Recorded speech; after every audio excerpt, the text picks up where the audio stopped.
Finance insiders will drop another piece of jargon on you called MOIC, or multiple on investment capital. And this is just a way of saying if you put $100,000 into a project and if 5 years later you get $190,000 back, the MOIC, the multiple on investment capital, would be 1.9.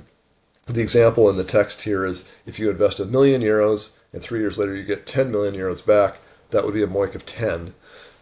The sensitivity about this is that it's not related to time.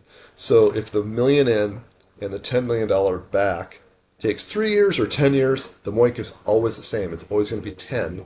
So if you can get a 10x multiple on invested capital in 3 years, that is unbelievably mind-bogglingly outstanding, and you probably had to take on a stupid amount of risk to accomplish that.